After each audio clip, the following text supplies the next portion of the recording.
Real Sociedad was the game before the game, with PSG upcoming midweek, of course, and still it required some effort. For Barcelona to get top of the table, they were going to have to take care of business against home, and they did just that. Well, it wasn't always pretty, the job got done. Welcome to episode 729 of the Barcelona podcast, brought to you by the Blue Wire Podcast Network. I am Dan Hilton, and I want to give a quick plug. Please subscribe to the YouTube channel, give a good rating on the podcast apps, or become a patron for as low as $3 for these shows without the ads. And of course, please join me, as many did today, for the watch along on Big Up on Wednesday against PSG. We're going to have a lot of fun there with the watch along and the fantasy game we've been playing this season over on bigup.com. So with all that out of the way, let's dive in here with the 5 headlines from Barcelona's 2-1 victory over Real Sociedad.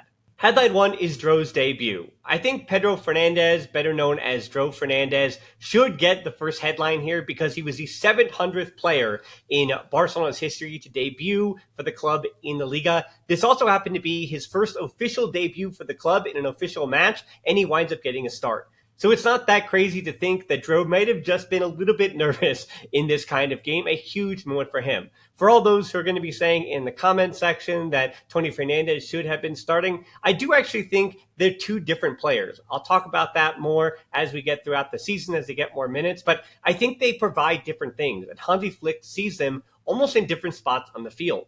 And because of that difference, this was a game where Hansi Flick wanted a number 10. And with Fermin Lopez out and Dani Olmo being rotated for PSG, Dro Fernandez, it was your turn. The first thing that I did like from Dro in this game was he got a tackle coming in from behind, and he was dealing rather well in tight spaces with that swarming pressure. He wasn't getting forward against that low block, but he wasn't losing the ball necessarily in the first 10 minutes or so of that game, which I think were going at Real Sociedad's pace. It was really slow to start, but the only guy really having anything to talk about in that first 10 minutes or so was Marcus Rashford, who started the game brightly. From the corner, Rashford at the top of the box, let it go, saved by the keeper, as Ramiro did for a pretty good first half. Tactically, La Real were trying to swarm the two teenagers on that right side where they were putting all that pressure, man marking well as well with Garosha against Dro, Banyat against De Jong, and Pedri having to deal with Pablo Marin, who was dropping in behind Orzabal to try to deal with Pedri. So the man marking in that mid-low block, doing pretty well with that 4-5-1. Roony got a shot off there around the 22nd minute, and Ronald Araujo with a long shot as well, but not a lot happening in that first half. As I said, the real main focus of this first headline was the fact that Dro and Roony, Real Sociedad, were kind of hoping that those two guys were not going to be familiar enough with their teammates. They weren't going to be able to pick up the pace. So the first takeaway from the first 25 minutes or so of that match was that Barcelona were going to have to break down a low block with teammates that had not had a lot of familiarity with one another, including two teenage players. Headline 2 is La Real only needed one. We did see that lack of familiarity rear its ugly head as that first half went on. Barcelona clearly on that right side not being familiar enough with one another to move the ball quick enough. In the 26th minute, it looked offside on Barcelona. De Jong stayed upfield and Lewandowski made the run in behind, but I don't know, maybe he was on. It was just too tight of an angle and no one was there to clean it up anyway.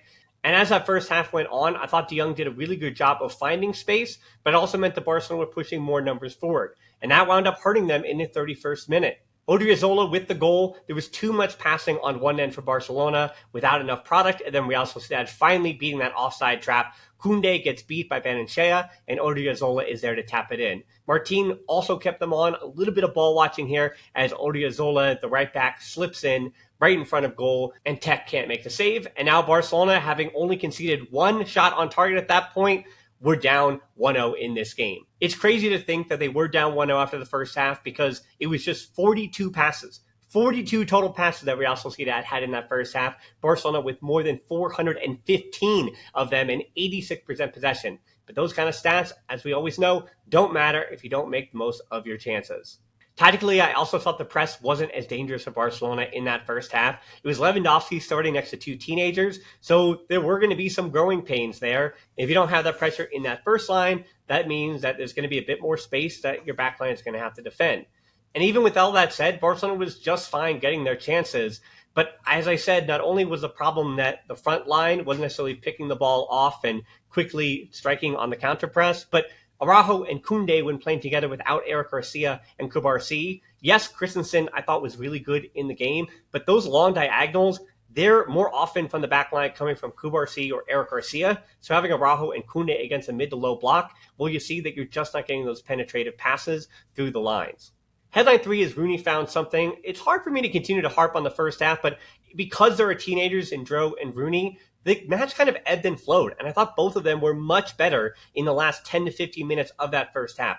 Roony in particular, in the 37th minute, dribbling his man and finding Rashford with the cross, but the shot was blocked. And in this game, I think we did see the pros and cons of what Roony Bardghji gives you. Once he is able to lock his shoulders in to the man and dribble right at his opponent, he's able to get to where he wants to be, and he can get across off, and his dribbling can be dangerous. But I think so often he winds up, unlike Lamine Yamal can run onto a ball, Roony Bardghji winds up having the ball being played not only to his feet, but he does like to turn his back towards the ball, which means he then has to reset himself and turn, and by that time, his man is already on top of him. And with him receding in that fashion, it winds up slowing everything down. And then Barcelona are going to have to get him in space, take the ball to the other side, and then bring it right back to the other side, back to him, so that he can repeat and rinse and repeat and rinse and repeat horizontally, and just slowed everything down. 39th minute, De Jong goes diagonal over to Kounde. This is really good because it's the diagonal that Barcelona was waiting for. His cross almost creates an own goal if not for Ramiro, and then Pedri's rebound is blocked. But still, diagonals, that's going to be the key here.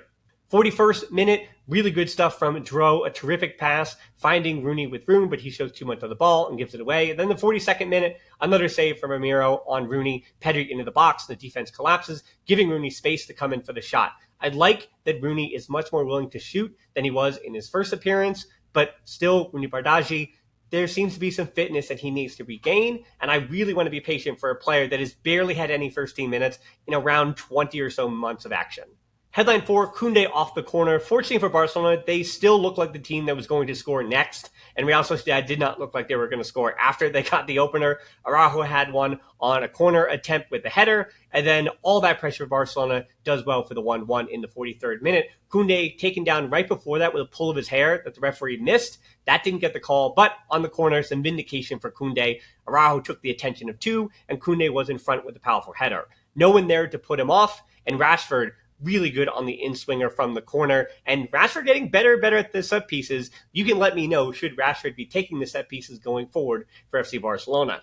Pedri also in that first half had so many fun moments, dribbling through traffic in particular, and trying to take more responsibility of creating for everybody else. He didn't get an assist, and that's a bummer because he deserved one. There was one late in the first half that Lewandowski had a poor touch on that, Pedri should have had an assist there. At halftime, we saw the switch that was expected, but I think it was more down to the physicality of that match. Things were going to get worse in the 1-1 as time went on with Real Sociedad, and Dro just doesn't physically have it to go 90 or even 60. So to me, it's fine. Dani Olmo, it's his turn. You had rested him for PSG, so give him the 45 minutes to get the win. Dro, hey, good job on the 45 minutes making your debut. It's just a really special moment for him, and I'm not worried that he came off at halftime. Gerard Martin started that second half with a long shot, and Real Sociedad also coming out in a high press and working to create dangerous chances across the box in the first 5 minutes of the second half. So Real Sociedad not necessarily done and dusted when that second half began. But Barcelona, after I took that note, it was pretty much all Blaugrana after that point. Olmo also coming on off the bench looked really ready to play, which is what you want to see from your subs. This is now the second straight game where Barcelona goes down, and then the subs for Hansi Flick, who are starting caliber players, give them the energy that they need. Christensen, De Jong, Pedri, Araujo, they all started, but they were also all really good. And once Olmo comes on in that second half and the level through the middle of that spine is increasing just ever so slightly, Barcelona were even better to start the second half. And the headline 5 is 61 seconds until impact.